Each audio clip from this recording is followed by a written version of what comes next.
Խորհրդարանական ընտրություններին ընդառաջ Գերագույն հոգևոր խորհուրդը հայտարարություն է տարածել կոչ անելով քվեարկել խղճի մտոք, քաղաքական տարակարծությունների մեջ տեղի չտալ հուզումների, առավել ևս անհանդուրժողականության եւ հակառակությունների։ Սուրբ Էջմիածինը կոչ է արել նաեւ քաղաքական ուժերին եւ թեկնածուներին դրսեւորել խոհեմություն, զսպվածություն, փոխադարձ հարգանքի ոգի Հայաստանի համար կարևոր այս ընտրություններն անցկացնելու համար։ Մայր աթոռ Սուրբ Էջմիածնի մամլոդիվանի պատասխանատու Տեր Վահրամ Քահանա Մելիքյանի խոսքով եկեղեցին մշտապես անդրադառնում է կարևոր հարցերին։ Ի վերջո եկեղեցու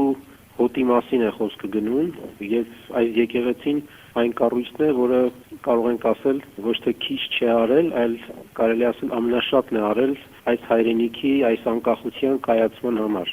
Եվ այդ իմաստով կարծում եմ եկեղեցին ավելի իրավունք ունի, ավելիով իրավունք ունի եւ արտահայտվելու անհրաժեշտության պարագային տարբեր գործընթացների եւ երևույթների առնչությամբ։ Սա քաղաքականության հետ բացարձակ կապ չունի։ Հայտարարությունը անխտիր ուղղված է բոլորին, ովքեր իրենց նկատում են Հայաստանի Առաքելական Սուրբ Եկեղեցու զավակ եւ նաեւ Հայաստանի Հանրապետության բոլոր քաղաքացիներին։ Եվ մենք բացարձակ այդ առումով տարբերություն չենք դնում ոչ իշխանությունների ներկայացուցիչների եւ ոչ ընդդիմության ներկայացուցիչների միջև։ Գյումրու ասպարեզակումբի նախագահ քաղաքացի դիտորդ նախաձեռնության անդամ Լևոն Բարսեղյանը սակայն Գերագույն հոգևոր խորհրդի այս հայտարարությունը ձևական է համարում։ Կարող էր իշխանություններին դիմել, որպեսզի այս ընտրակաշառքների վարչական ռեսուրսի չարաշահման վերջը տային։ Պիտի հնազանդ լինել, ինչ որ է իշխանությունը ճիշտ է։ Էս է եղել եւ համատեքստը դա է, որ ընտրություններից հետո լարումներ, ցնցումներ չլինեն։ Գնացեք իշխանությանն ասեք։ Այդ իշխանությունն է եղել այդ լարումների պատճառը։ Արդար ընտրություն է եղել, ժողովուրդը ելել է բողոքել է։ Մարտի 1-ի մասով ուր էիք, պարոն այք հոգեվորականներ։ Ասեիք էլի ձեր խոսքը։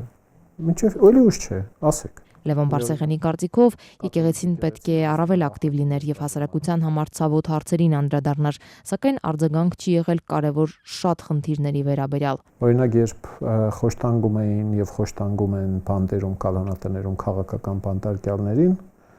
օրինակ Արթուր Սարգսյանին, երբ ապօրինի կերպով նորից տարան փակեցին բանդում եւ մարդը հացադուլ էր հայտարարել, բոլորը աղմուկ հանեցին, բոլորը բողոքեցին, բացի եկեղեցուց, Հայ Առաքելական եկեղեցուց։ Խնդիրը իշխանության կամ ընդդիմության կողքին կանգնելը չէ, այլ խնդիրը հասարակության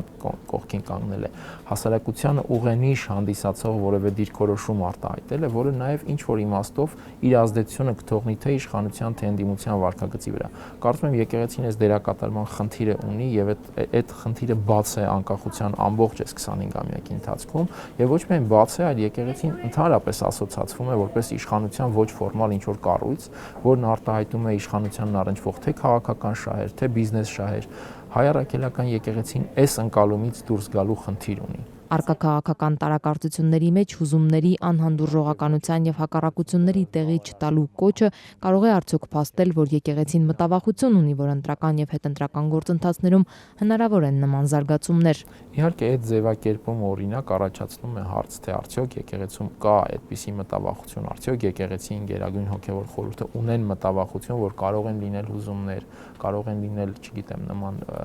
դրսևորումներ, որ կոչ է անում տեղի չտալ դրանց։ Միևնույն ժամանակ այստեղ նաև այդ կոչը կրկնեմ կարող ենք դիտարկել որպես ներիշխանական խմբերին ուղղված կոչ, առավել եւս որ կրկնում եմ եկեղեցին իշխանական համակարգում ոչ ֆորմալ, բայց ունեցել է իր դերը այդ համակարգի հարաբերությունների մեջ եւ այդ դերը նաև կարող է ազդակի իմաստով որոշակի կշիռ ունենալ նաև հենց իշխանության տարբեր խմբերի համար եւ այդ ազդակը տեղ կհասնի հենց այդ խմբերին։ Հակոբ Բադալյանը Գերագույն հոգևոր խորհրդի այս հայտարարությունը ուշագրավ է համարում նաև ընտրությունների դիտարկման գործընթացներում Սփյուռքի ակտիվ ներգրավվածության պայմաններում։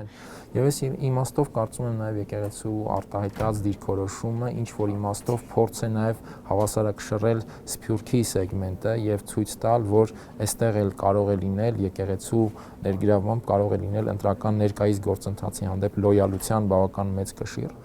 Կարծում եմ նաև սա կարող է լինել շարժառիթներից մեկը նաև ինչ որ առումով ցույց տալ, որ Սփյուռքում էլ եկեղեցին կարող է ունենալ հավասարակշռող դերակատարում։